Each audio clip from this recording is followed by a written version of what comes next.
Ja, da. Wait. Three, yeah.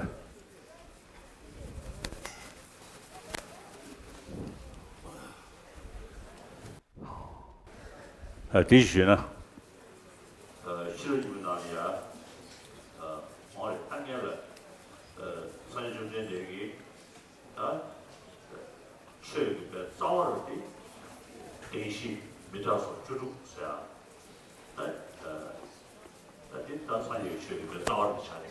So the fundamental teaching of the Buddha is Four Noble Truths with its 16 attributes, with their 16 attributes.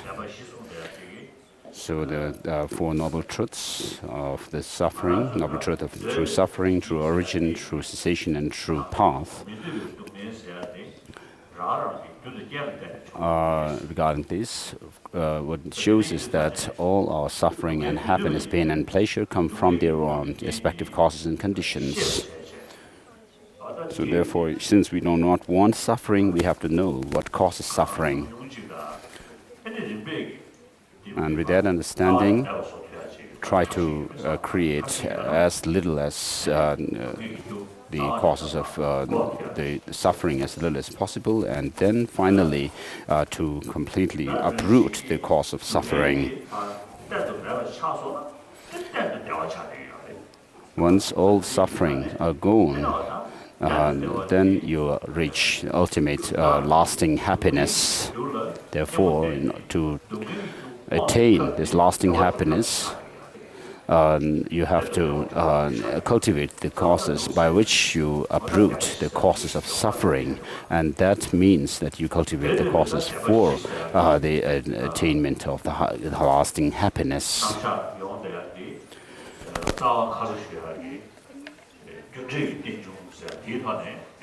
So the teaching on the creating the causes for lasting happiness comes within the context of the teaching on causality, cause and effects, causal dependence. So of course this causal dependence is something which is accepted by all the four philosophical schools of Buddhism, which all say that all suffering is rooted in ignorance. Although we have suffering and which we don't want, we still create the causes of suffering.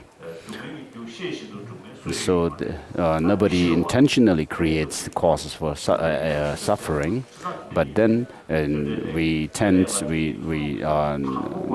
create these causes of suffering because of ignorance. And therefore, in the 12 links of dependent origination, the Buddha refers to the ignorance as the first link, which shows that this is the cause, the root of suffering.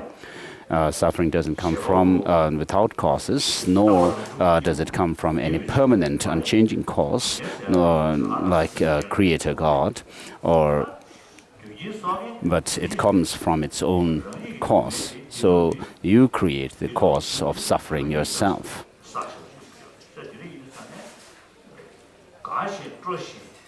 So you don't willingly and happily create the causes of suffering for yourself, but it happens because of our ignorance. And ignorance again is twofold.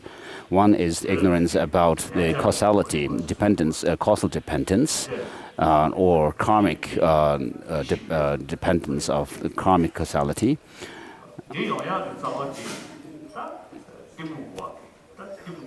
And that in turn is because of it's rooted in the ignorance, which is distorted, completely total misconception of the reality of things, how things actually exist.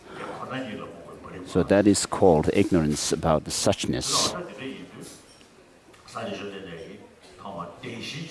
Therefore, when the Buddha first taught the Four Noble Truths, he taught within the context of causality, causal dependence of things.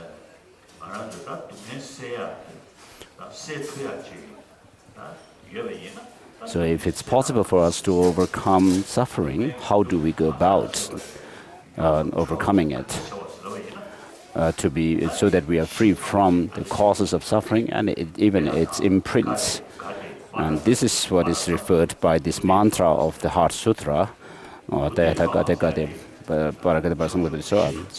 the Bodhisattva means lay the foundation of enlightenment.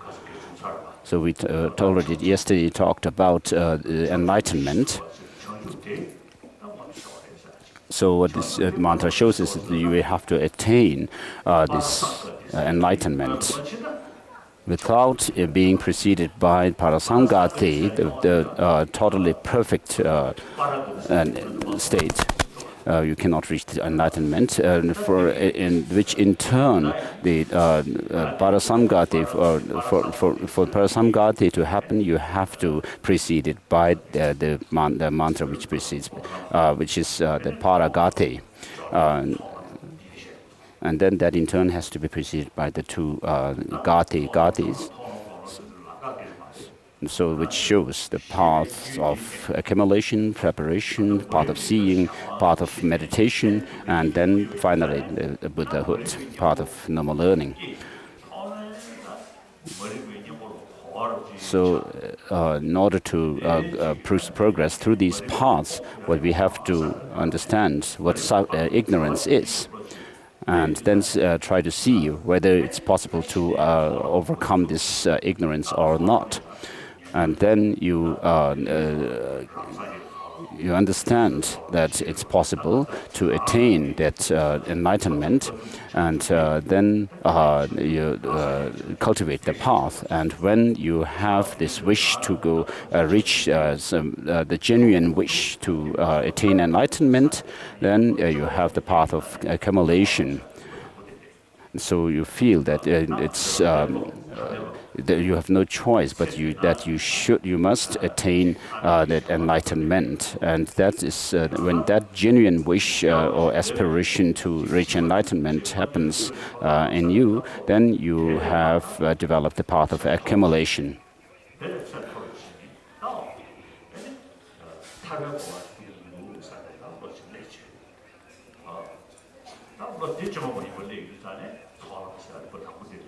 So what you try to develop is the path whereby you aspire to reach enlightenment, and that is the path of accumulation. And then when you familiarize more further and further on this path, then you reach the second gati, which is refers to the path of preparation. And when you gain this experience of the emptiness, and then when you further familiarize with this understanding and insight into emptiness, and you develop the insight into emptiness, direct insight into emptiness, then you reach the path of the paragati, which is the path of seeing. And having reached the path of seeing, what you overcome is that those of the adventitious afflictions, which have to be overcome by this path of seeing. And then when you push further along the path, you and familiarize with this insight, direct insight into emptiness, you reach the path of meditation, referred by parasamgati. So of course we need to go out of suffering, and then you also develop this aspiration, this intention to go out of suffering.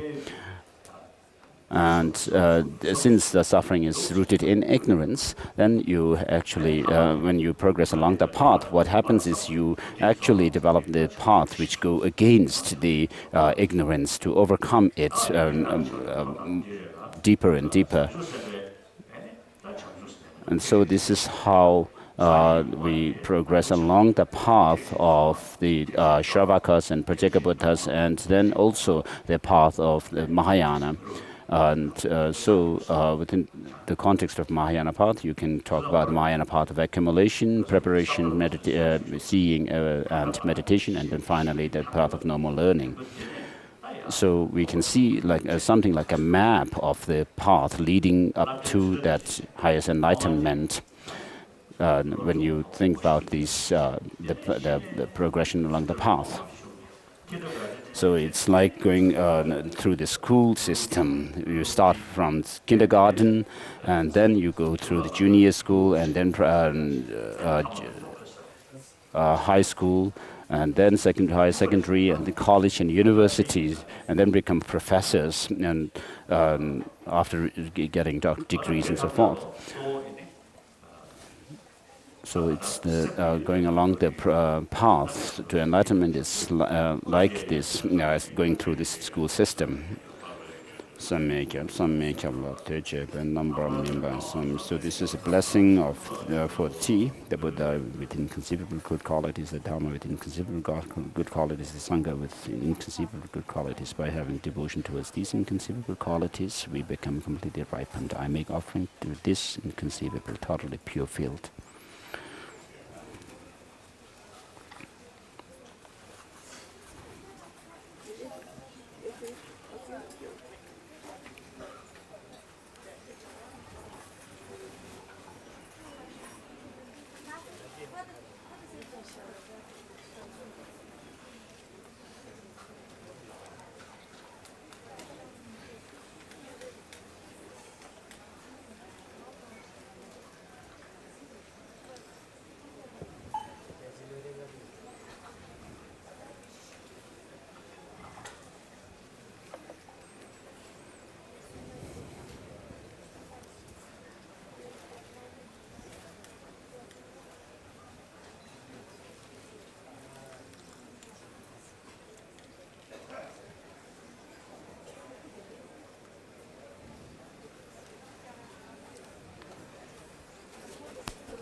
Do you get it?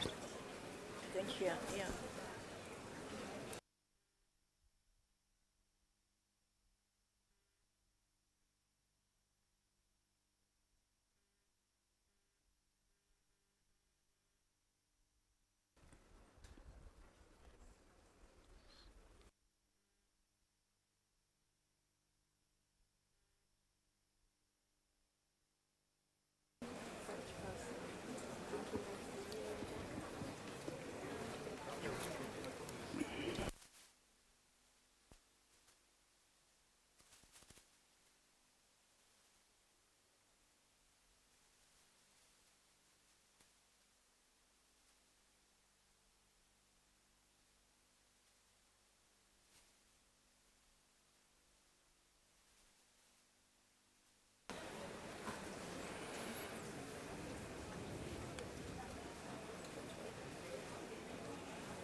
So while you take your tea, I will continue the teaching.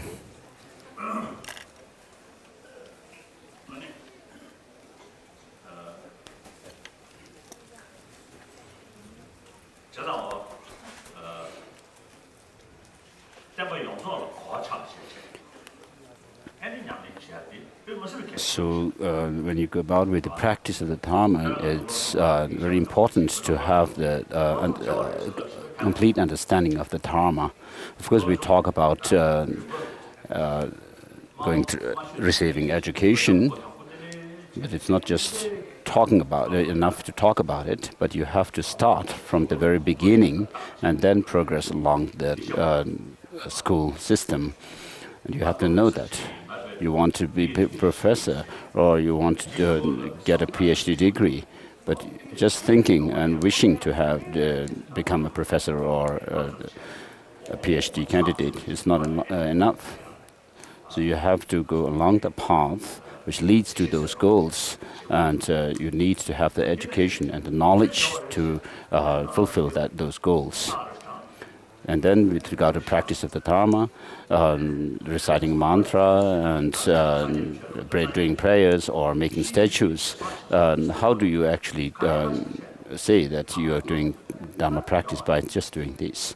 But what you have to do is you have to actually make change within yourself, make your mind better and better.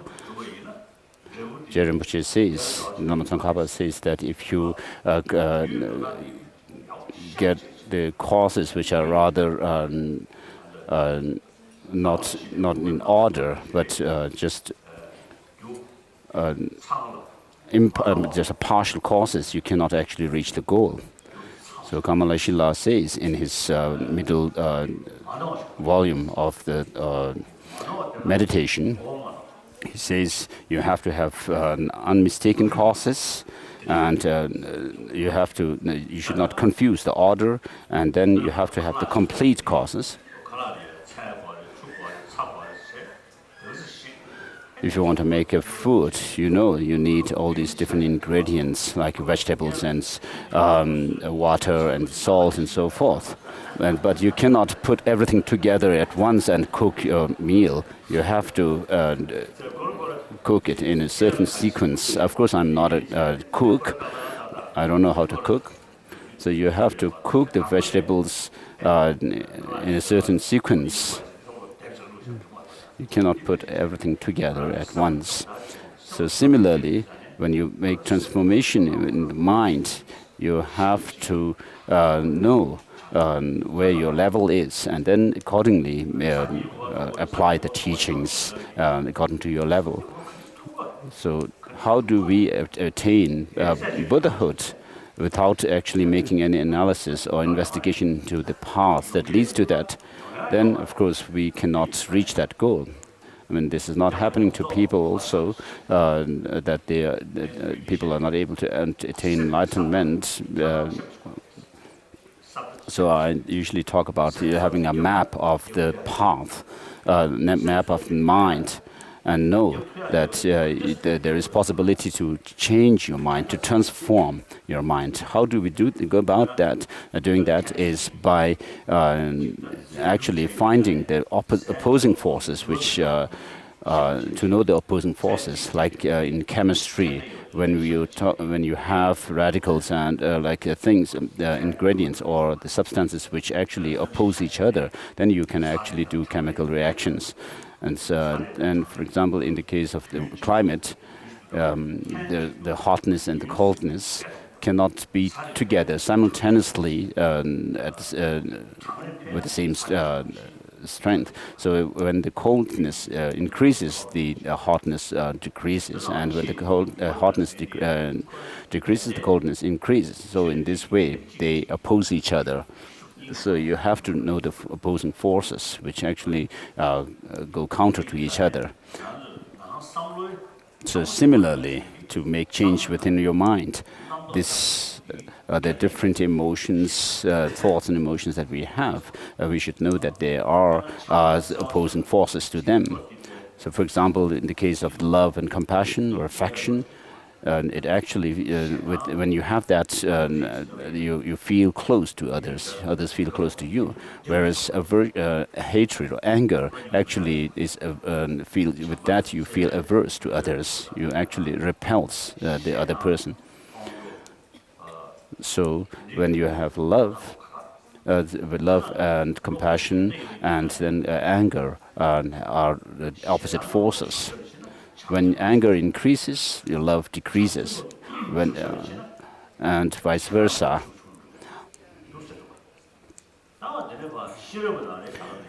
And similarly, with regard to wisdom or intelligence, there are certain intelligence which are called afflicted intelligence, like the view of transitory recollection, or the view of looking at things having inherent existence. So the opposing force for that, the counteracting force for that, is knowing the reality, the wisdom which knows the reality. So on the one hand, one actually grasps at something not being there, which is the true existence, and the other one actually sees that reality or the truth. And so you have to know within the mind system of the mind what opposing forces there are. And then when you see certain forces are more beneficial, that they counteract their opposite, the opposing force, then you have to cultivate that. So if there is some experience or emotion that actually harm you, you have to find the opposing counteracting force for that and apply that so that these harmful emotions are decreased. So just as we have these opposing forces in the chemical substances, likewise it is the case with the same kind of thing works with the mind. So does it make some sense to you?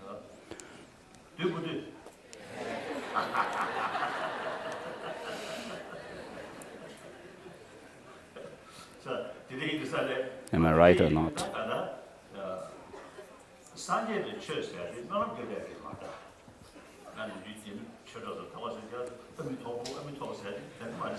So it's not enough to say just Omitobo like the Chinese do. Just praying only cannot work for Buddhism. So when it comes to Buddhism, you have to use your mind. So you cannot just pray and expect for the goals to happen. So of course we have been making prayers for a long time now, until now. Of course the Buddhas and Bodhisattvas who have power, who can bless us, are already there. But we have not been able to overcome our problems. But the Buddha says that I have shown you the path to liberation, but liberation is in your hands. So he says, what he's saying is that he has shown the path to us from his own experience. But whether you make change in your mind, you make transformation in your mind or not, is up to you, in your hands. So because why Buddha is saying this is because Buddhism is not talking about a creator God.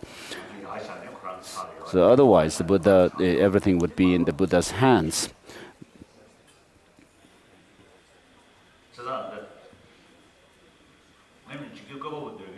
So I'm not criticizing here. I respect the theistic religions because they help many people.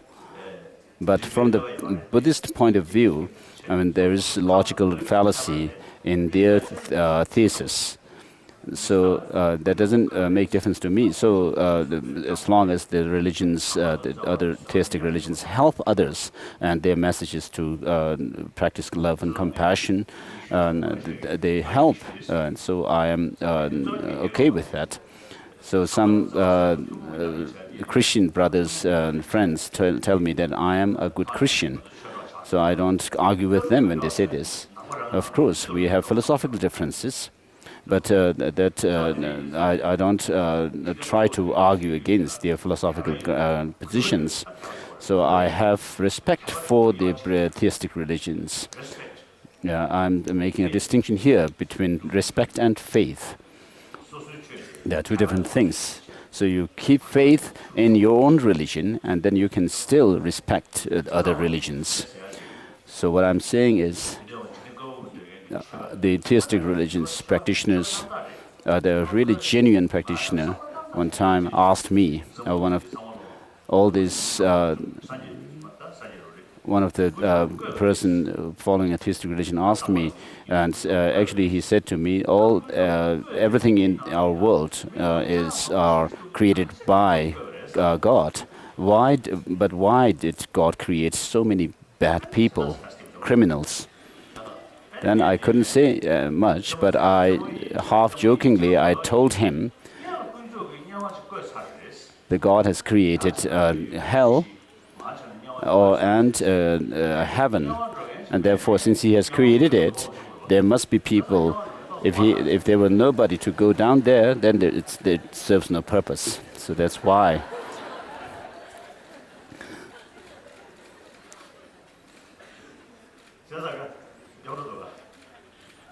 So there is, of course, a logical problem here.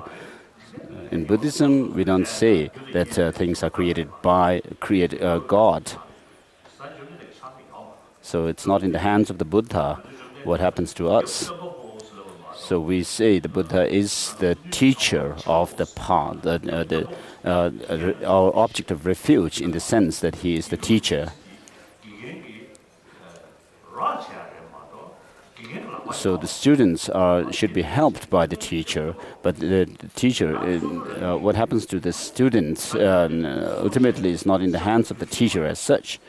So the Buddha has given us teaching whereby we make transformation within our mind by applying the different counteracting forces to the negative forces that are within us.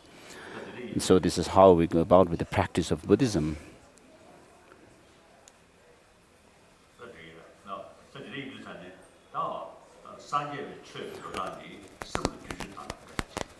So Buddhism is about making transformation in our mind. So this is not, we are not talking about being stubborn, but talking about doing this kind of thing stubbornly, but we have to use reasoning, not just saying that the Buddha has said this and so, but that the attachment and anger are bad because the Buddha has said so, not using such reasoning, but because these are harmful to us. Even the scientists know. Scientists are saying that anger harms our health, and when you have love and compassion, it actually benefits your health as well. In a family, if the family members, the parents and children, are loving to each other and trust each other, well, then they would be very happy. Even if they may have very poor food, they would be still very happy. Otherwise, if they are full of competitive feelings and suspicion, even if they may have great, delicious food and live in big mansions, they will not be happy. So, what is Buddhism? These factors which make us unhappy has to be reduced. That is what the Buddha teaches. So that has to happen by training the mind, through the training of the mind, not merely by making prayers. And so, therefore, we have to train our mind. So this is like you should know the map of the Buddhism, and so from this level that we are now as ordinary beings up to the Buddhahood, we have to know the map, the route, and then take steps along the path. And so if you know the complete system of how you go about with to reach that enlightenment from the state you are now, if you know the complete path, then it wouldn't be just you wouldn't be just applying partial path. So if you don't know how to go from India to Singapore, which route to follow and all this, without knowing this, you will not be able to reach your destination. Otherwise, you may reach some other country. So what time you are leaving from India and what time your flight leaves, you should know, and then accordingly you should proceed according to your plan. And sometimes people say people miss their flight. So a friend of mine, this happens to one of my friends, and he was perhaps sleeping when it was time to fly. So then he missed his flight. So you have to know the complete path, path, and not just partially. That leads to your destination, the final goal. So then you have, by knowing the path of you also have to follow a realistic path. So it's not enough that the teaching itself teaches us about reality, something that's realistic, but you have to know. The person who's the practitioner must know how to approach it in a realistic way. Of course, in Dant, we have these different practices, But we have to also know that we need the fundamental practices in order to enter into tantric practice.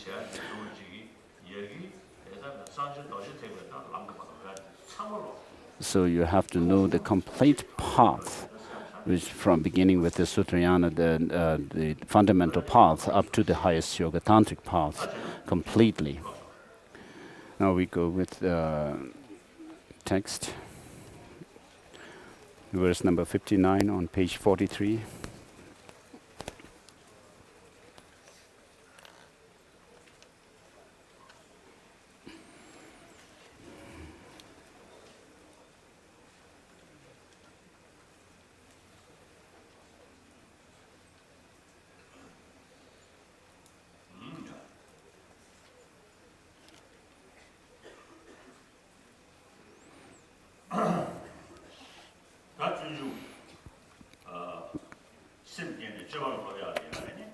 So with regard to the practice of bodhisattvas, there are the 6 perfections.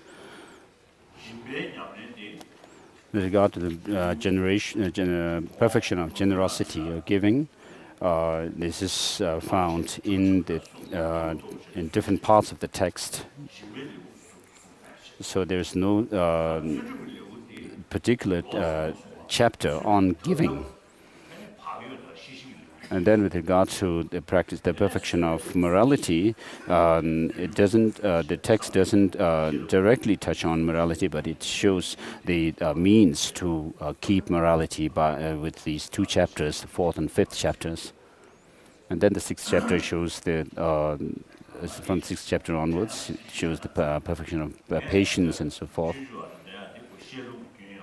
So I have the transmission, the teaching transmission of this text, which I received from Kuno Lama Tenzin Gyaltsen. It really helped me. It was very beneficial to me. In 1967, I received teaching from him. So the fact that I felt the bodhicitta felt close to my heart is thanks to this text. So Kuno Lama Rinpoche received this teaching from one Kamba master, in Dzogchen master. In any case, I don't remember the name of that Kamba Lama, but this teaching lineage is in the lineage of Zapetu Rinpoche, who was great master at that time when he was living, and he was a great master of the Bodhisattva Avatara. So it is said that whenever he gave teaching on this text, there used to be some flower blooming in that area. So that's why the flower also got the name after the Bodhisattva Avatara. So in my childhood, from Sharangarden Chokra Monastery, from a Sera Monastery, one of the garden Tripas, Hindupsundu, when he was the garden Tripa at that time, he gave teaching on this text. And then Tushi Rinpoche also was there. And he received the teaching from garden Tripa, Hindupsundu.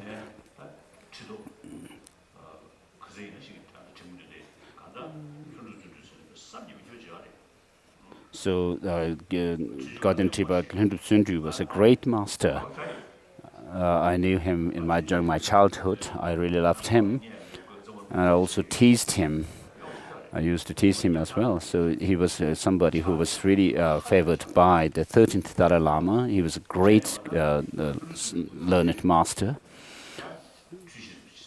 So Tushi Rinpoche received this teaching on Bodhisattva Avatara from Garden Tripa Hindupsundu. So I have this lineage as well. So this is the second lineage which has come through Tushi Rinpoche is in the Gelug tradition. So I have not been able to trace find from whom Garden Tripa Hindupsundu received this teaching on Bodhisattva Avatara. So it should be known actually.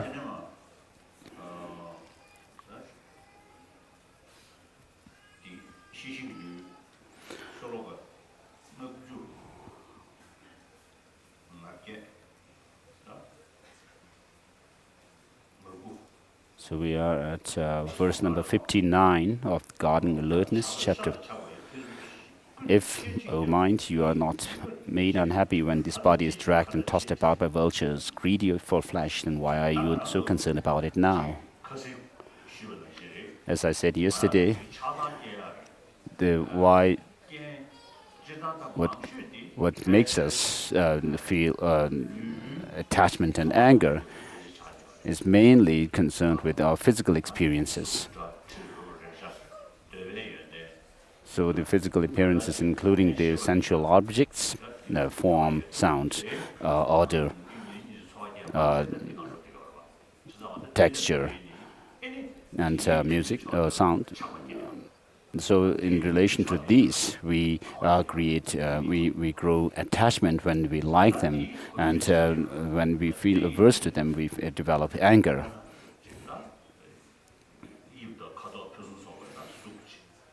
So beautiful forms and sounds and so forth makes us feel beautiful music and songs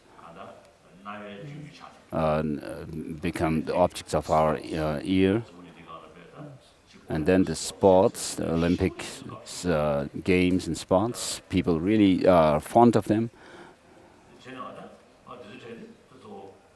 So those have to do with the objects of our sight. And through that, we draw some kind of a pleasure.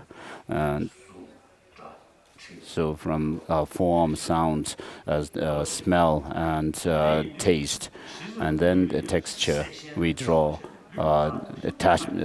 pleasure. And then we grow. These give rise to craving. So these verses show the disadvantages of these sensual objects and pleasures. So although you hold your body very dearly, to be very dear to you, in the end what it turns to is a corpse, which is actually averse by everybody. So therefore you cannot hold on to this body as being permanent and be possessive about it. Holding this body as mine, why mind do you guard it so? Since you and it are separate, what use can it be to you? So this body, holding it very precious, as if thinking that the happiness is drawn on the basis of the body. If you look at this world, most of the people don't try to draw happiness by using their mind.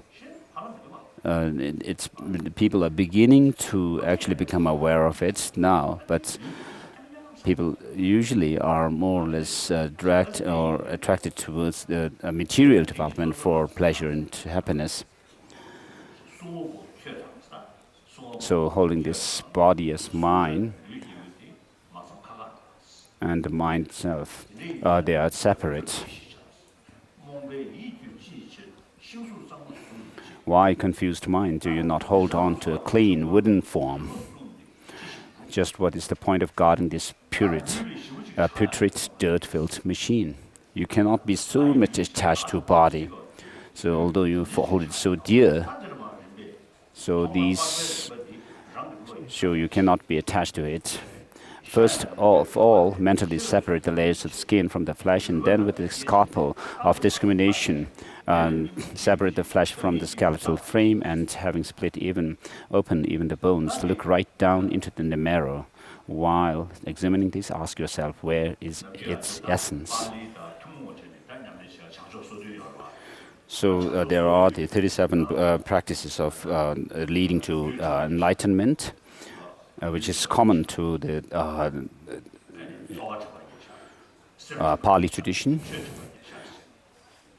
Then we have within that the practice of the four mindful establishment of mindfulness of body, feelings, mind. and then the mental objects. So once I was in Thailand, and I visited a monastery. At the entrance of the monastery, there was kind of some kind of a window through which you look at the pictures or corpses, and there were corpses which were 1 day old, and then few days old, and so forth, which are put in the monastery, kept in the monastery. So we usually talk about the 36 filthy substances in our body. So, and we once somebody dies, the corpse actually goes through some decomposition process, and the corpse turns rather bluish and so forth. So these are actually there, kept in the monastery in Thailand. So we need such things in our monasteries, it seems. So of course there is a meditation on, these are actually used, such decomposing bodies are used for meditation on the repulsive nature of the body, to overcome our attachment. So I would rather prefer such pictures of such decomposing bodies in our monasteries rather than having the four directional guardians of the world. I think in Laos also, I think must be that kind of practice. Laos no la tende yugires this yarum bichi Thailand ki Kambe nam tu chini bardu seasons than roy shitsazi mishitsazi rodan tene nima jig sanwa da nima khashe sanwa tendegi anime lu apa kuido ya tizu number tu ba sebu yetenge the seasons 37 practice for mindfulness. No, Champanisha did mindfulness. Champanisha, she come share the vegetarian given the datus.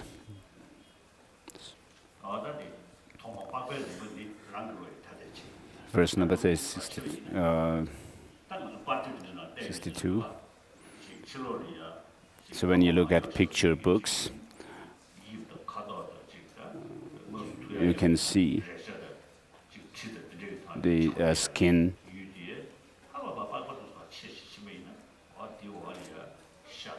and then you take off the skin and you can see the flesh beneath it, and then the nerves and the sinews, which when you see, they actually terrifies you. And then you see further, when you cut further into the body, you see the body, the bones. So if you look at the beautiful, of course, face, the skin, you see outside, you see the skin. Those ladies, you see, who spend a lot of money for cosmetics. Cosmetic. Actually, you see, this. Promoter this year got a bagwala bechuya, but not so with Johnson Chimbutan.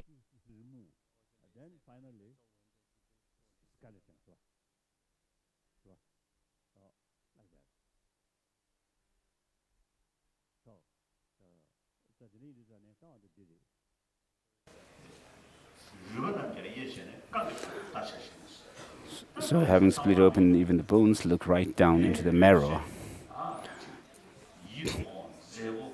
So we think of our body as being this beautiful, and it's dear to us. But there's no essence in it. There's no basis for actually craving or being attached to it. If you think carefully, while examining this, ask yourself, where is its essence? So I usually half-jokingly say,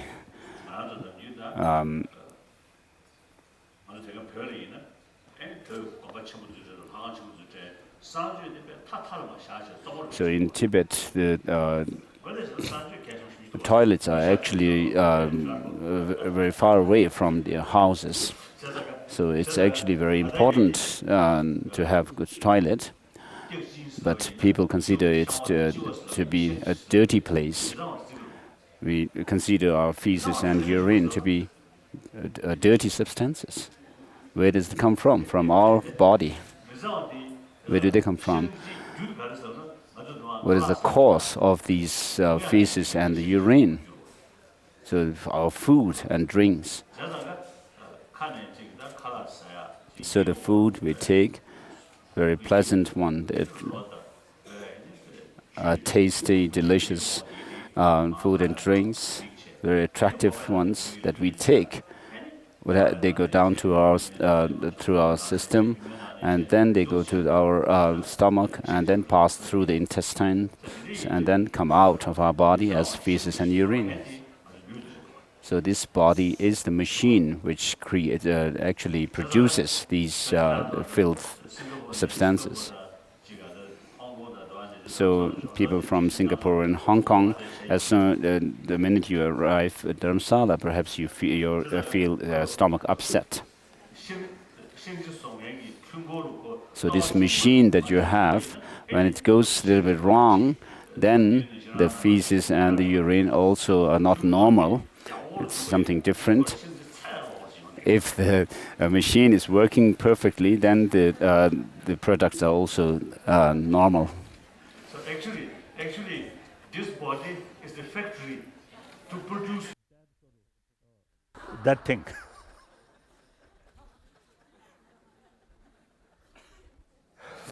So, 미상소 이 중국이 리버스도 지시로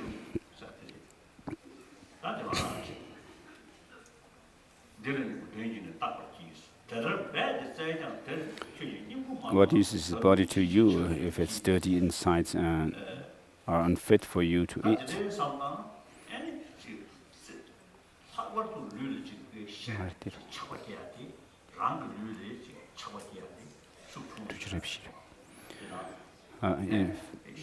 So if you think about this filthy nature of the body, then it will reduce your attachment to the body, and also your attachment to others' body will reduce. So it helps. So if 64.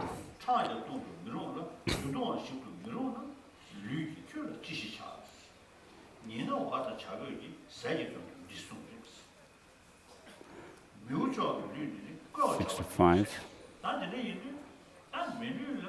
66. So of course we should not be attached to this body that we have as human beings, but we also should know that this is within the higher realm of existence. So compared to the bodies of the wild animals like tigers and leopards and so forth, our bodies rather not so powerful, but we have this brain, a special brain, and because of which our body is also considered to be within the higher realm of existence. So that's the difference. Yeah. Truly, this body of human beings should only be employed in this practice of virtue. So because we have this very special, unique intelligence, we have to be able to use it. So this is what it says. Yet, should you instead guard it with attachment, then what will you be able to do when it is stolen by the unsympathetic Lord of Death and given to the dogs and birds? If servants are not given clothing and so forth when they are unable to be employed, then why do you exhaust yourself looking after the flesh alone, when even though caring for the body, it goes elsewhere? So if you just think about the body, you are obsessive about the body, then it's not worthwhile. You're not making this human life worthwhile. Because this body has this special brain, you have to be able to use it in a special way and make a difference. Now, having paid my body its wages, I shall engage in it, making my life meaningful. However, if my body is of no benefit, then I shall not give it anything.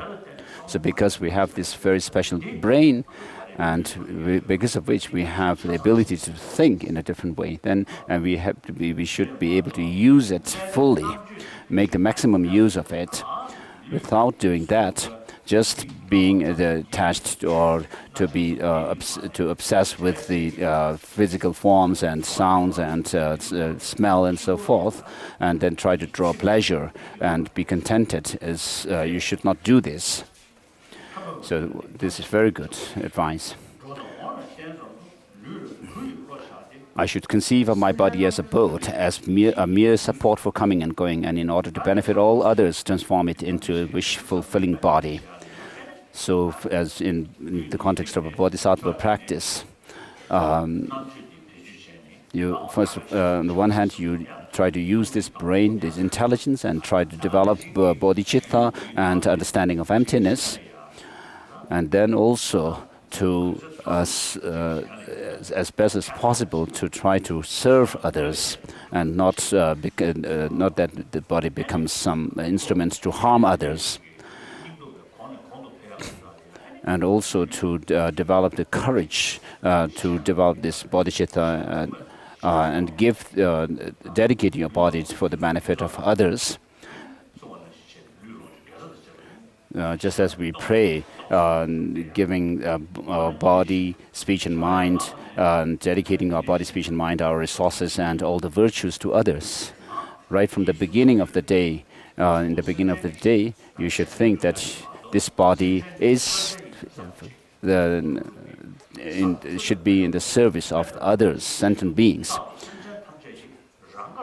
As Nagarjuna says, may this body of mine become a sustenance for the other sentient beings.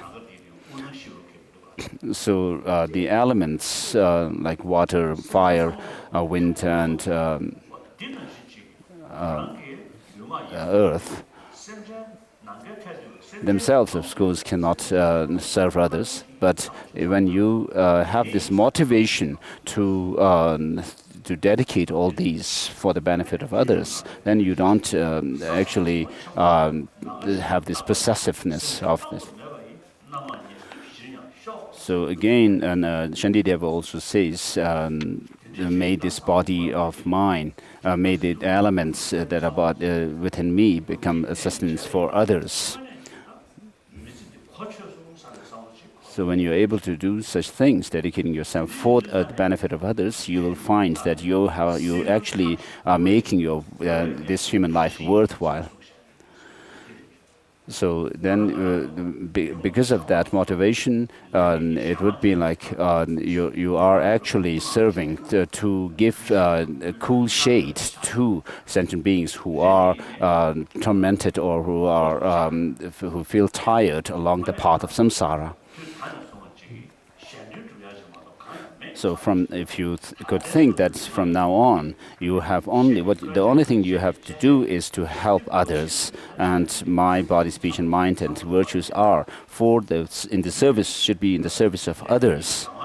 Although we have this body which has resulted from our delusions and karma, but you can have some kind of deep satisfaction when you dedicate yourself in the service of others. So because of your thought and motivation. So the arahats, of course, have reached nirvana, but what this means is that they have reached a state of satisfaction. So that satisfaction or contentment can be drawn when you are totally determined to dedicate yourself for the benefit of others.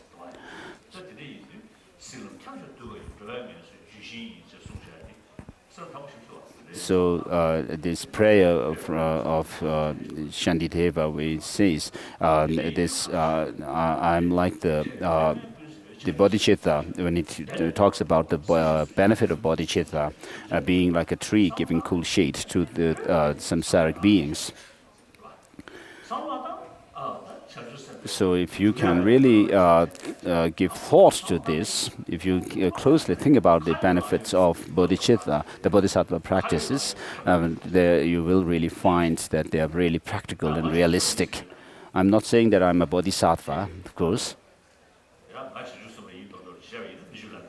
It would be like if I pretend that I'm a bodhisattva, it would be committing a grave lie. Maybe I can boast about something here to you. Should I? So, there was one monk from Gomang Monastery, whose name was Tenpa.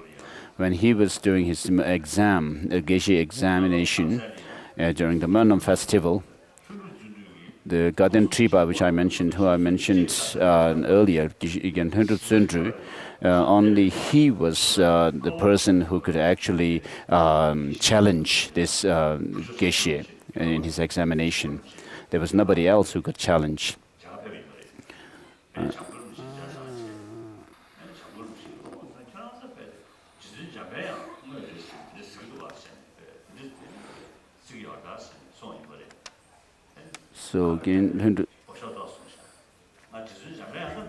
So Gomang Geshe Tenpa visited some Lama, and the Lama said, people say that you are an emanation of Manjushri.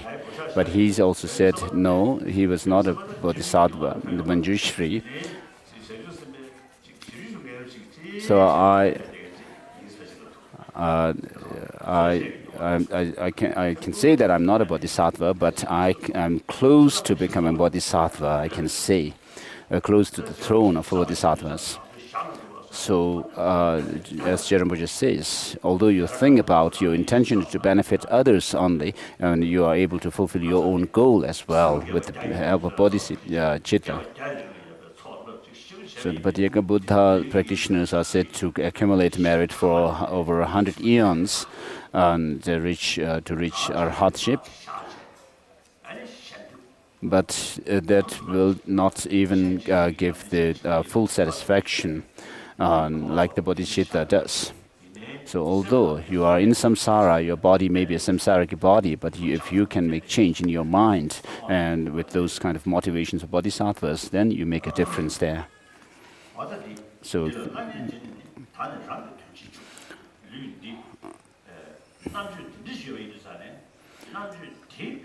So I should conceive of my body as a boat and be a mere support for coming and going. And in order to benefit all others, transform it into a wish-fulfilling gym. So you make a difference here by actually going against the selfish motive. So far, what we have, why we are left in samsara is because of self-cherishing attitude and the grasping at true existence. So we have to be able to actually slap on them and try to be victorious over them. So it's the time to do that is now. So you have to. We should really persevere in cultivating the wisdom realizing emptiness and bodhicitta. Now, while there is freedom to act, I should always present a smiling face and cease to frown and look angry. I should be a friend and counsel of the world. Verse number 72 also. As well as from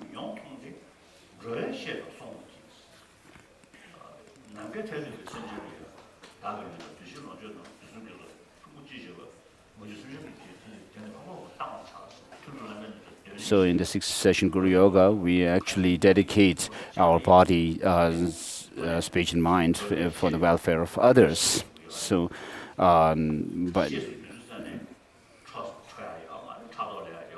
so when you do that, you become friends of the sentient beings.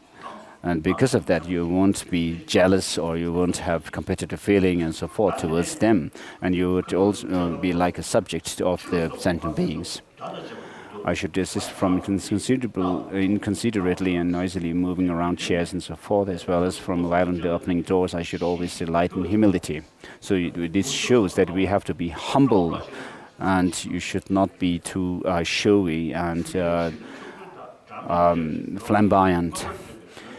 The stalk, the cat and thief, by moving silently and carefully, accomplish what they desire to do. A bodhisattva too should always behave in this way. The analogies here are not so great, so to say. We know about mosquitoes. The mosquitoes are very clever. They know when the light is off, and then they know when the time to actually attack the culprits.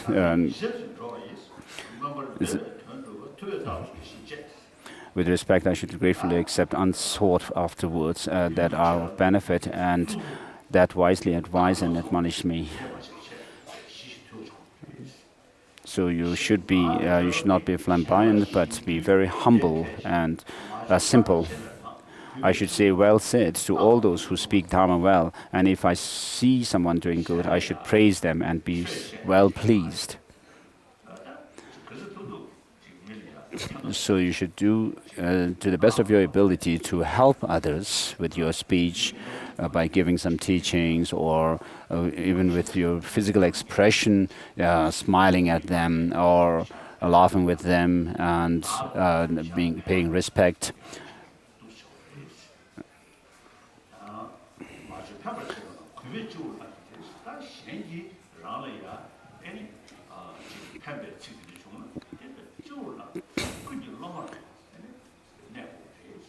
So you should actually respect others and place others before you, higher than you. I should discreetly talk about the good qualities of others and repeat those that are others recount. So if someone talks good about others and which are right, then you should also praise them.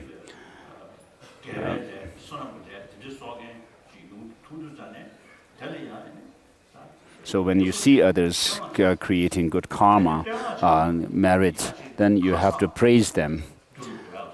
But if you praise them, and should your praise actually turn into flattery somehow, then you should actually praise them rather quietly behind them. So if there is some reason for you to avoid praising them in front of the people, then you should do that.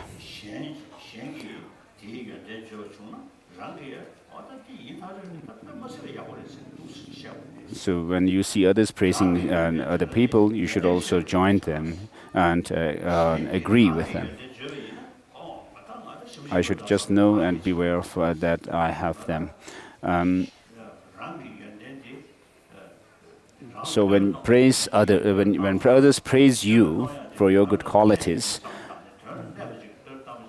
and if the praise is rather realistic praise, then you should actually appreciate their positive attitude and don't feel proud or arrogant about yourself. All deeds of others are a source of joy that should be rare, even if it could be bought with money. So whatever you do with your body, speech, and mind, whether you are going around or sleeping or just resting, you should think of doing those things with your body, speech, and mind to benefit others. And if you do some practice of full long life, you should do it with that attitude. So, verse number 77, first two lines. And so when you dedicate your body, speech, and mind for the benefit of others only, you should do that.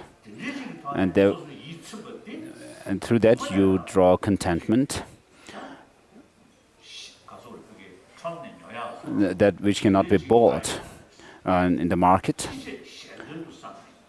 Whatever you do when you dedicate it for the well-being of others, that gives you contentment, that doesn't become a cause for negative actions. And you are not actually engaging in any kind of a devious means. Therefore, that would be rare, and even if it could not be bought with money. Therefore, I should be happy in finding this joy in the good things that are done by others.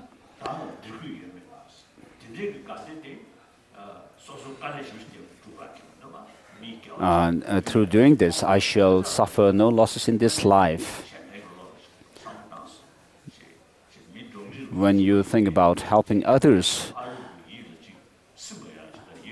with this altruistic attitude, you give joy to others, and that in turn gives you satisfaction. There's no extra expense there, and in future lives shall find great happiness. But as opposed to that, on the contrary, it says, but the fault of disliking the good qualities will make me unhappy and miserable.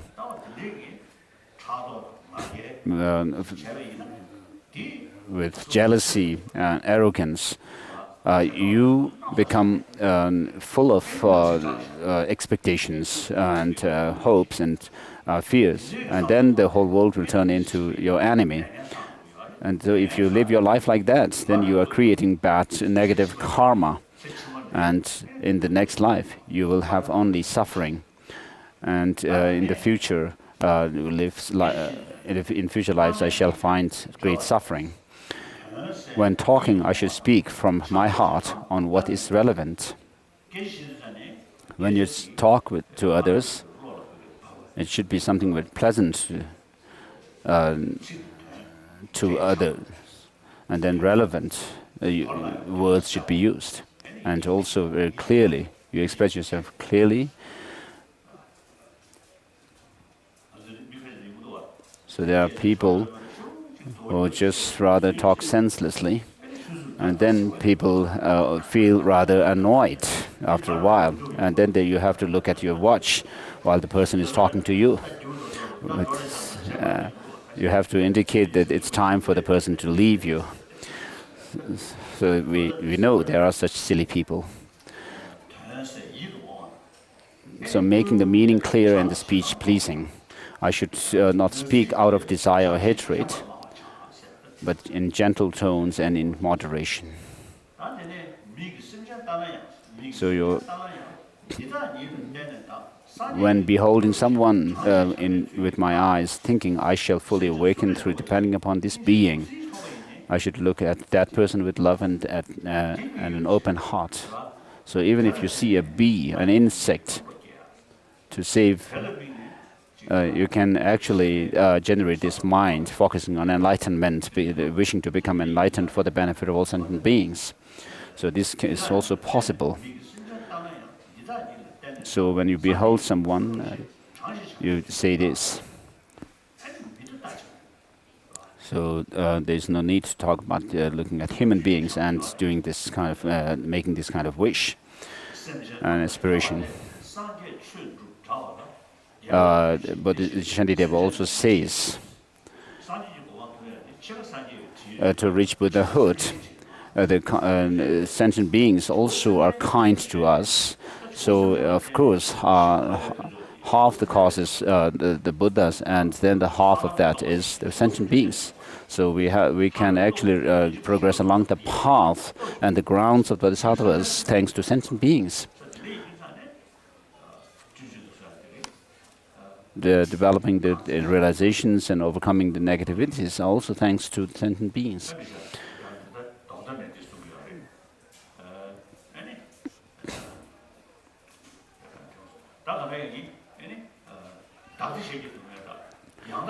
So if you don't exchange your happiness with the suffering of others, you will not reach enlightenment. Even in this life, and even in samsara, you will not have happiness. So if you're all selfish, then you will have suffering only in this life. So when you actually open yourself up and go against the selfish motive, you'll be happy. So all these negative emotions that we develop, such as anger, covetousness, and all these 10 non-virtuous actions, in relation to others, we develop them. So when you hold others to be dear and cherish them, then there is no way you can become jealous and all this. You will not lie to them. You will not engage in divisive talk and senseless talk and all this. So as I quoted a prayer of Maitreya, where it says the bodhisattva actually avoids you or to be reborn in lower realms, and it leads you to the immortal state. So this altruistic attitude is the cause which actually gives happiness to oneself and others.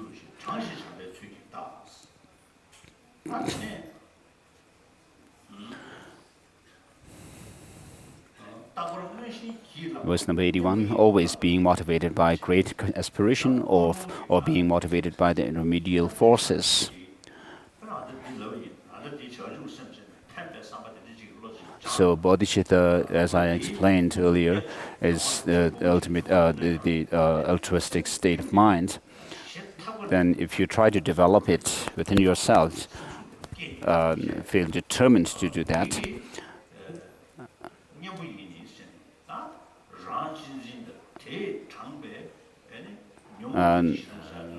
or by being motivated by the remedial forces,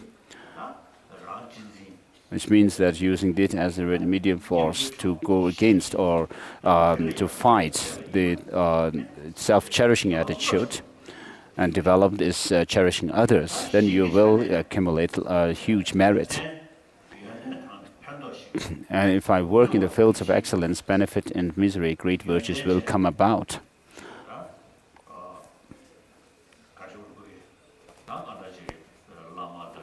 So if you have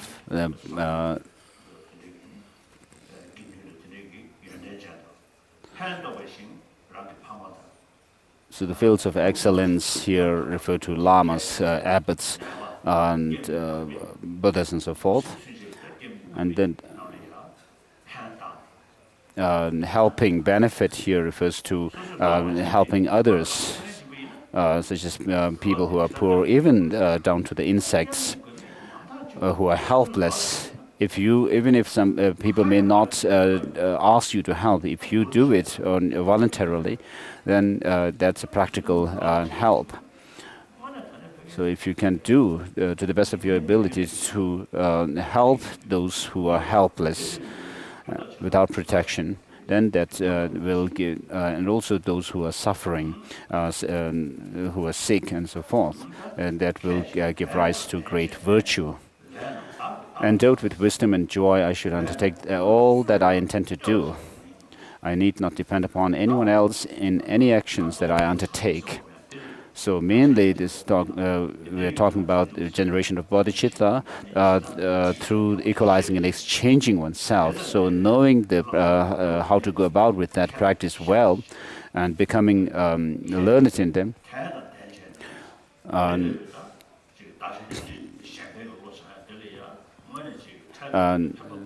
Endowed with this wisdom and joy. So try to generate this bodhicitta with admiration, the faith of admiration and conviction. Dedicate yourself to help others without. So you should voluntarily do these things without being asked by others. You should take the whole responsibility on your shoulder.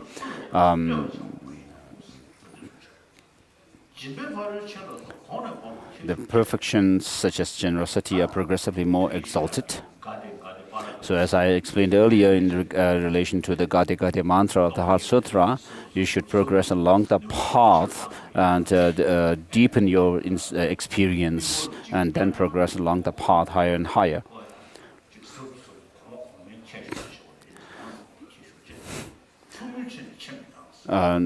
But for little morality, I should not forsake a great fight. You should not forsake the great purpose that you can actually fulfill for the sake of a smaller one. For example, if you have an opportunity to practice a path whereby you actually are able to reach, deepen your experience, you should not forsake that. At the cost of that, you should not indulge in something which is inferior. So principally, I should consider what will be of the most benefit for others. So next is about the morality of benefiting others, from verse number 84. When this is well understood, I should always strive for the welfare of others. So you should always put effort. The far-seeing, merciful ones have allowed the Bodhisattva to do some actions that for others were forbidden. So Bodhisattvas are dedicated to for the welfare of others. Until the end of the space, they are dedicated to help others without any kind of a selfish motive. So for such a person, certain actions are allowed, like those which are not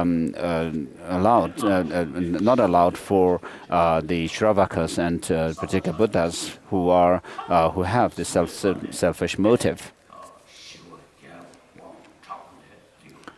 So with the Bodhisattva motive, ideal, and even the wrathful actions are allowed, being helped by a very powerful causal factor of compassion. Of course, the Bodhisattvas are not allowed to, anger or hatred is never allowed. It's prohibited for Bodhisattvas. But when they engage in certain wrathful actions, they can appear certain, sort of wrathful, although hatred is not allowed. Otherwise, for ordinary beings who are full of selfish motive, the tantric practices could actually become factors for creating negative actions. So we have to be very careful not to turn the central wood of Bodhisattva practices into some coal.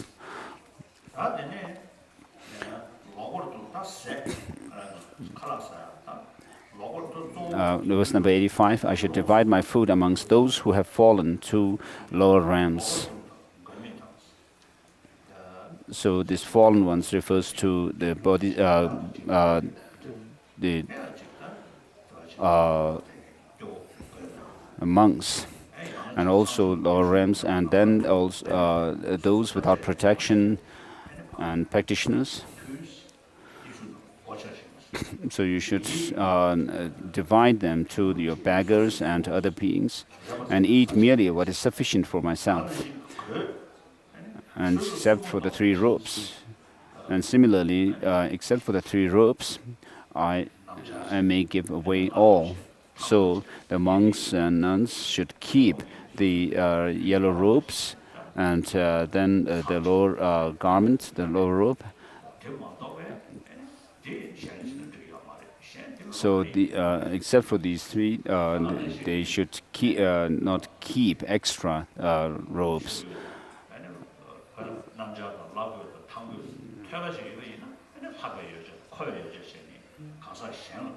So if you have extra yellow robes, the namjar and lagu, as well as the lower skirt, then you should give to others.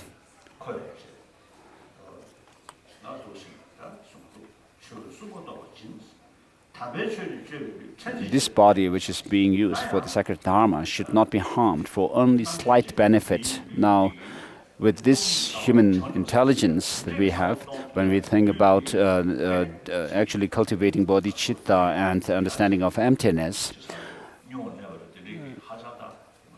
You should not cause harm by doing penitence, practice of penitence, which actually weakens your body. By behaving in this way, the wishes of all beings will be quickly fulfilled. So you should, what is being said is generating bodhisattva, thinking of becoming a Buddha for the benefit of other beings. The wish of all beings will be quickly fulfilled. Those who lack the pure intention of compassion should not give their body away. So as it is said in the Madhyamaka avatar of Chandrakirti, when you have reached a very stable stage whereby of realization, then there is a time where you are allowed to give your body. And until you reach such a stable state, you are not allowed to give your body. Instead, both those who lack in pure intention should not give their body away. Instead, when you have both a very stable realization of both the skillful means and wisdom, and then when there is a great purpose in serving sentient beings, then you are allowed to give your body. So this is talking about the giving material things. Instead, both in this and future lives, they should give it to the cause of fulfilling the great purpose. Now, next shows the giving of dharma. The dharma should not be explained to those who lack respect, to those who, like the sick, wear cloth around their heads. So unless somebody requests you to give teachings, you should not go ahead giving teachings to them, saying that, come here, I will give you teaching. There used to be people in Lhasa, people who do pujas for families, go from family to family and shout, don't you need to do some prayers? Don't you need us to do prayers for you? So with regard to giving Dharma teachings, you should not do so without being asked and requested. And you should not give these teachings to people who do not respect you, the teachings. And without being sick, those who wear cloths around their heads, to them you also should not give teachings. So in the Pratimoksha Sutra, this is mentioned. And also to those holding umbrellas, sticks and weapons, to those with covered heads, nor to a woman accompanied by a man. The vast and the profound should not be taught to the lesser beings who are not receptive to such teachings. Like it is said in the Succession Guru Yoga, to those who are not trained properly, showing or teaching emptiness is against one's tantric vows. So you have to know the predisposition, mental predisposition of the people, and in giving teachings. You should not force, there's no way you can force teachings on others, whether they like it or not.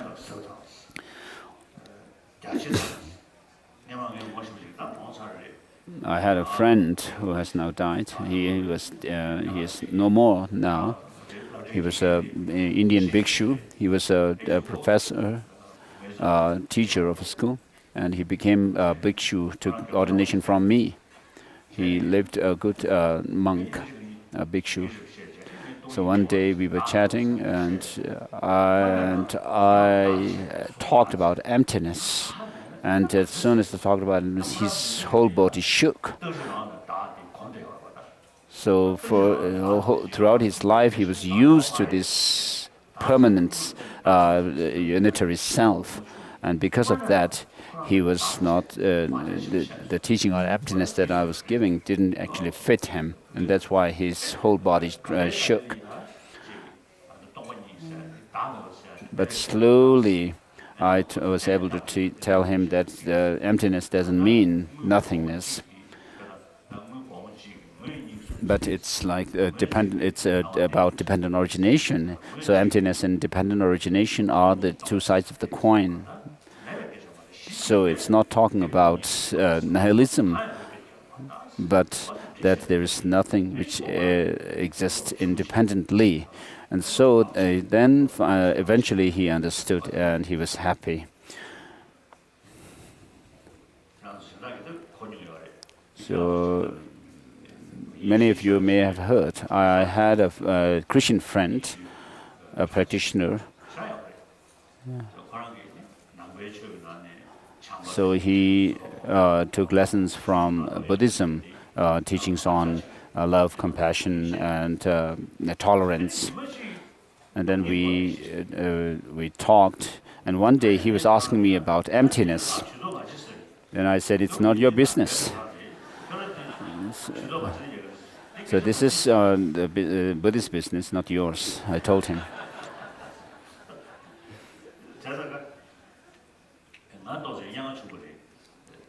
So I felt a little bit concerned for him, because in Buddhism we say everything is interdependent, whereas in Christianity the God is an absolute creator.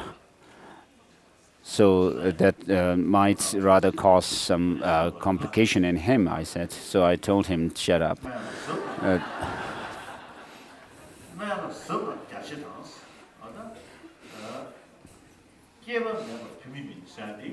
Although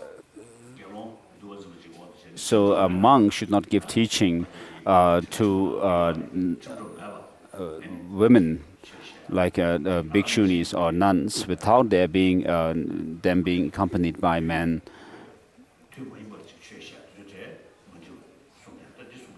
And also it's talking about not giving teachings at the wrong times.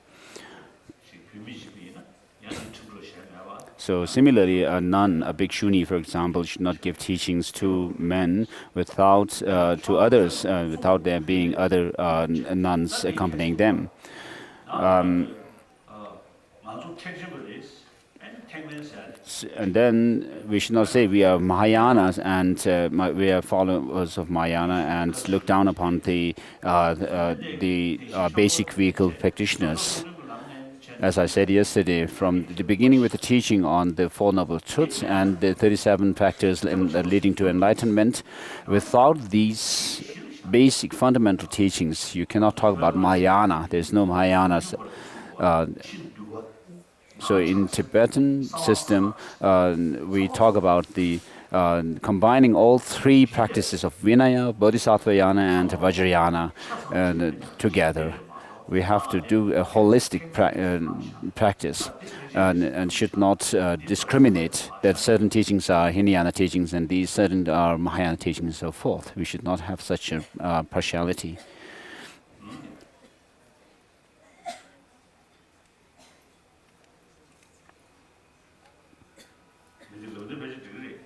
Perhaps I could say this also. I had a friend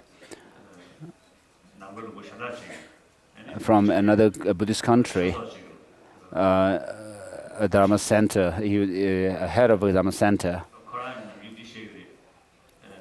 This person used to say, usually, the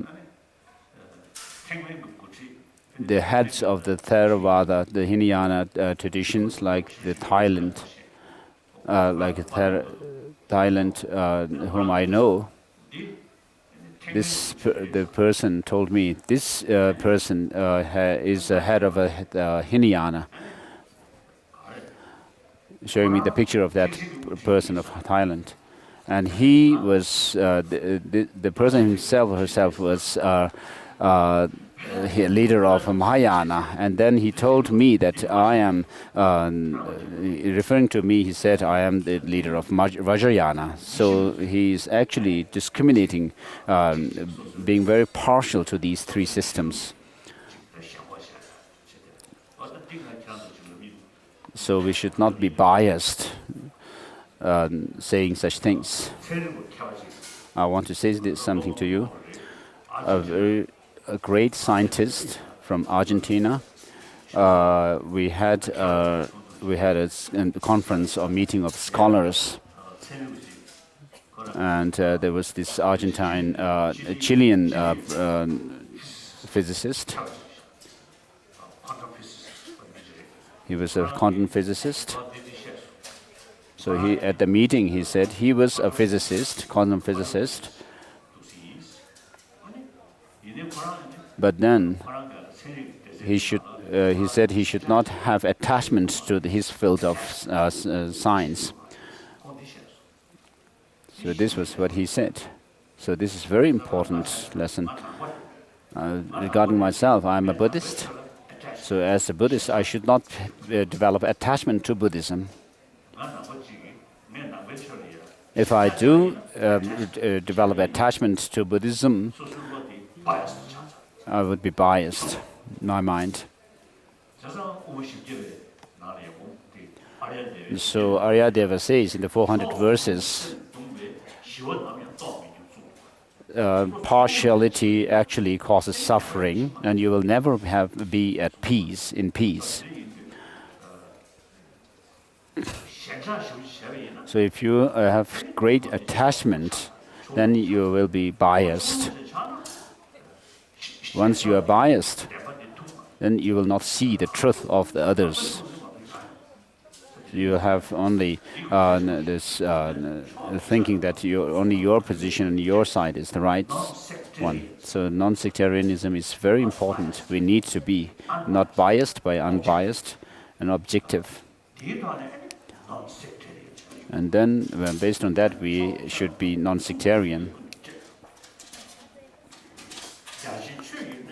Although I should always pay equal respect to the Dharma of lesser and higher beings, I should.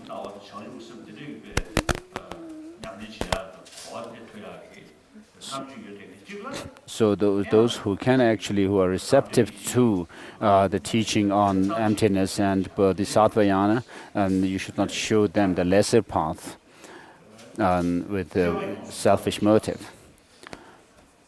I should not communicate the Dharma of a lesser being to one who is vessel for the vast Dharma.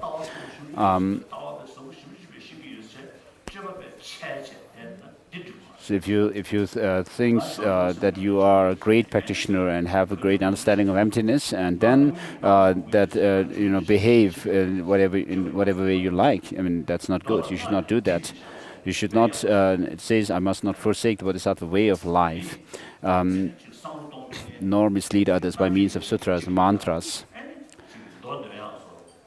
So people who have good intelligence, who can actually think through, if you teach them, you should not just give them reading sutras or doing some tantric rituals alone.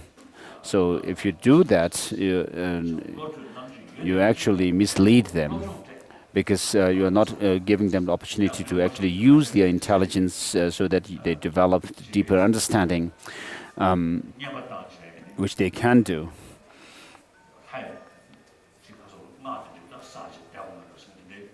I have friends who say that whether they ask me whether they should do some retreat on deity yoga practice retreats, reciting mantras.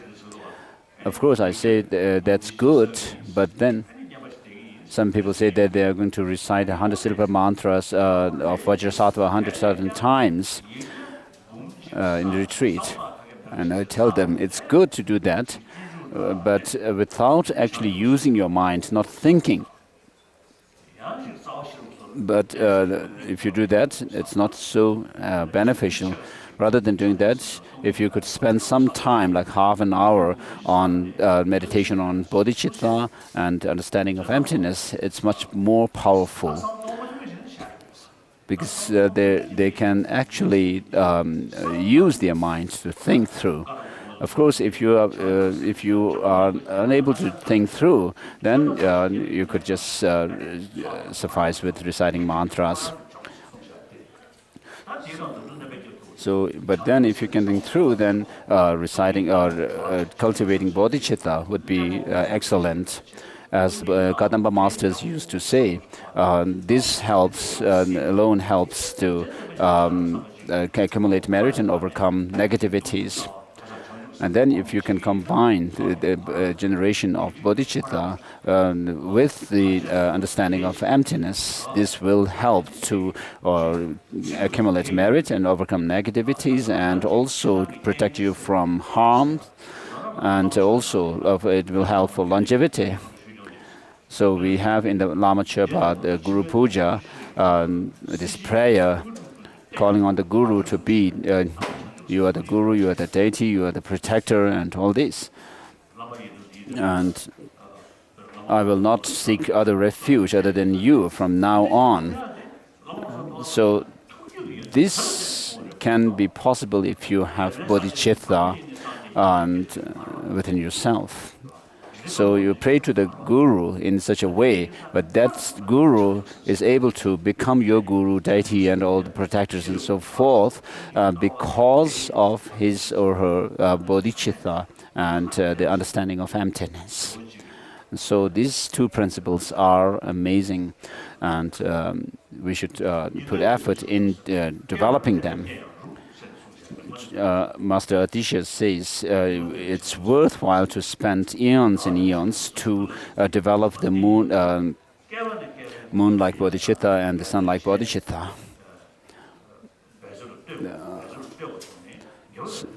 So even if you were to persevere for eons and eons to develop this, it's worthwhile, Atisha says.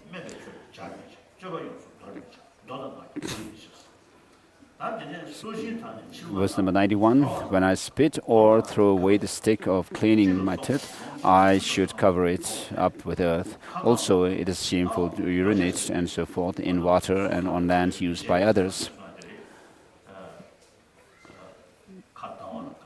So when eating, I should not fill my mouth, eat noisily or with my mouth wide open.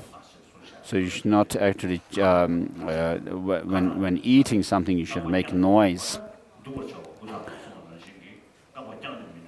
I should not sit with my legs outstretched, nor rub my hands together. According to Kundalama Lama Rinpoche, this line, the last line,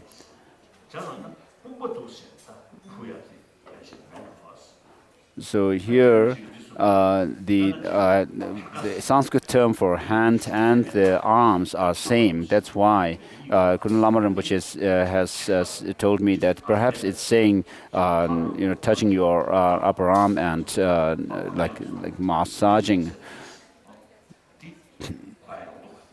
Because when you do that, you are threatening others. It's like expressing that you want to, you're getting ready to fight with somebody.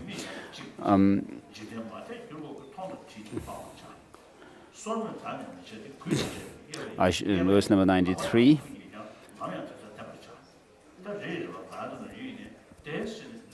94. So when you show direction to somebody and you use your finger to point in the direction, it's not good. But rather than doing that, you show with the direction with your hands. 95. So in Vinaya, the monks are recommended not to swing their hands when they walk. If there are some animals, dangerous animals, you should, use, snap your fingers or something to drive them away. 96. Just as the Buddha lay down to pass away, so should I lie in the desired direction when going to sleep. You should sleep on your right side. In the beginning, when you go to bed, in the beginning, initially you should sleep in the way the Buddha reclined at the time of passing away. And then once you fall asleep, of course, then it's up to you, however your body moves.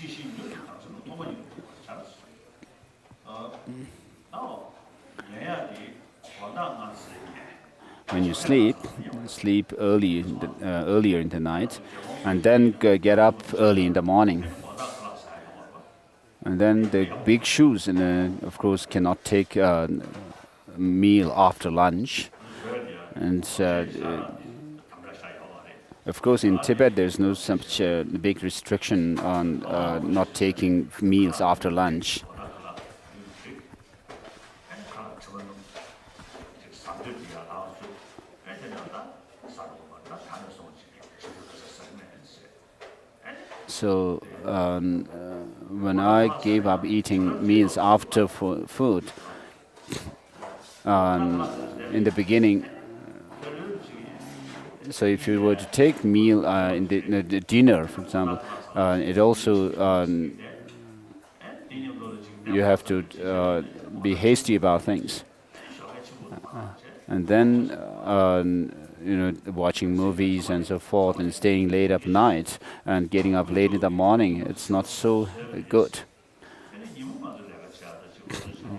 One journalist came to me, and I told him that God has created day and night, so we have to sleep at night and then move around in the daytime.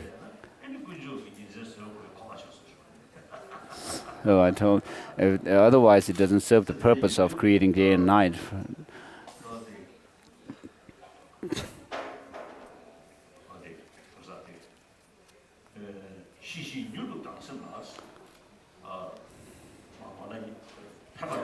First of all, with alertness, make the firm decision to quickly rise again. So when you go to sleep, if you intend to rise up early in the morning, that helps to wake you up.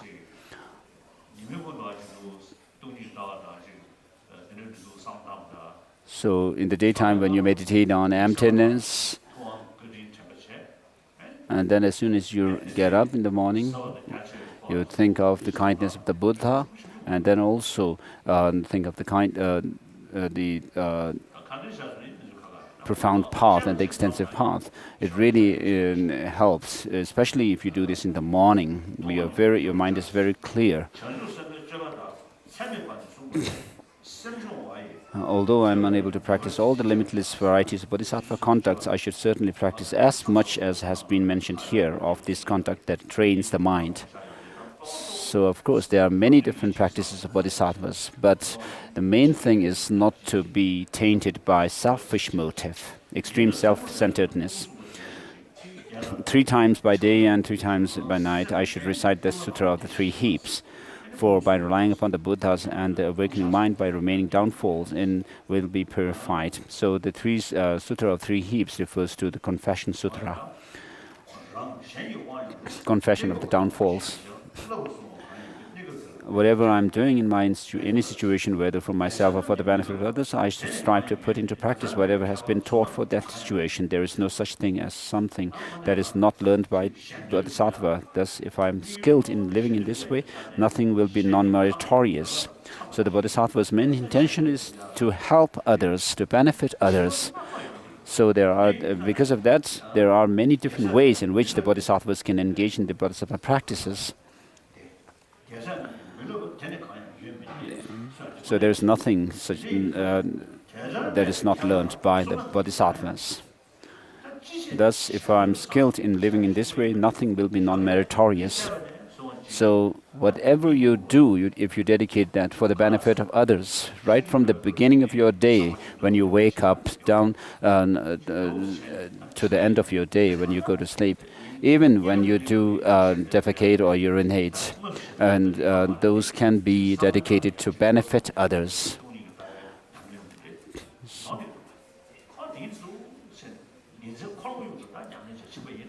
So if you do engage in the practice of bodhisattvas day in and day out, then there is nothing which cannot become meritorious. Whether directly or indirectly, I should not do anything that is not for the benefit of others. Solely for the sake of sentient beings, I should dedicate everything towards awakening. So in order to practice such path, you should actually know them, and you should have a teaching. Therefore, it is important to have a guide, a teacher who shows you the path. Therefore, verse number 102, never, even at the cost of my life, should I forsake a spiritual friend who is wise in the meaning of the great vehicles, which refers to, as I said earlier, in order to be learned in the Bodhisattva Mahayana Sutras literature, then you have to actually know the fundamentals that are taught in the first turning of the wheel of the Dharma. So a teacher has 10 qualifications according to the Mahayana Sutra Alamkara of Maitreya. And also the teacher who is a great Bodhisattva practitioner.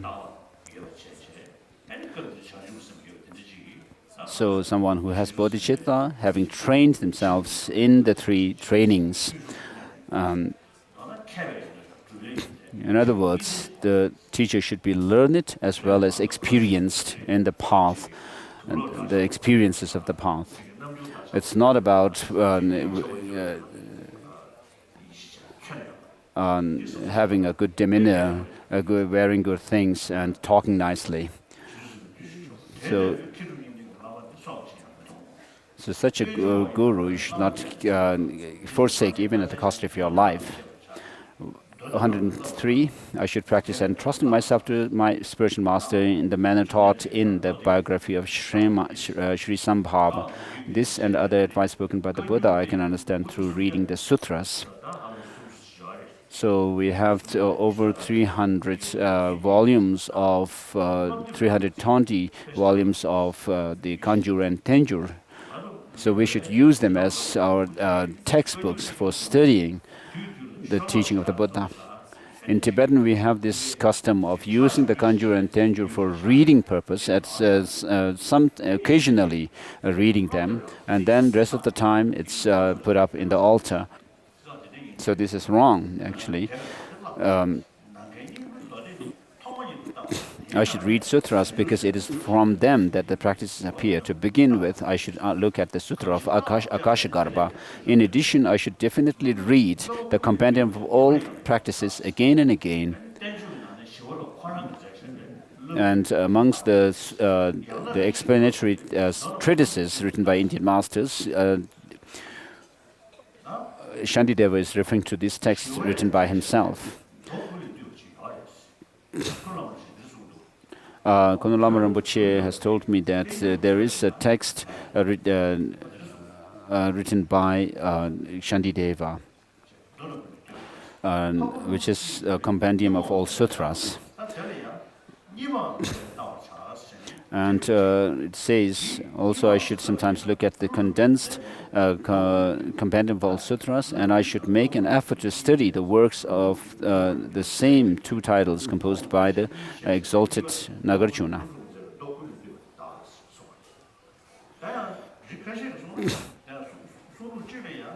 So here the number 2 in the last line refers to both the compendium of all practices as well as compendium of all sutras.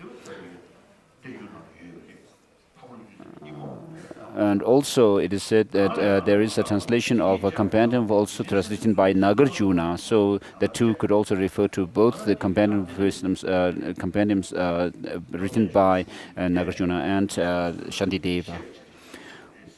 I should do whatever is forbidden in those works, and when I see a practice there, I should impeccably put it into action in order to guard the minds of worldly people. So mindfulness is the common practice to watch, to keep your morality, and then alertness is the uncommon factor. The defining characteristic of guarding alertness, in brief, is only this: to examine again and again the condition of my body and mind. So you should not just leave these teachings in words, but be practical about them. Therefore, I shall put this way of life into actual practice for what can be achieved by merely talking about it. Will the sick receive benefit merely by reading the medical texts?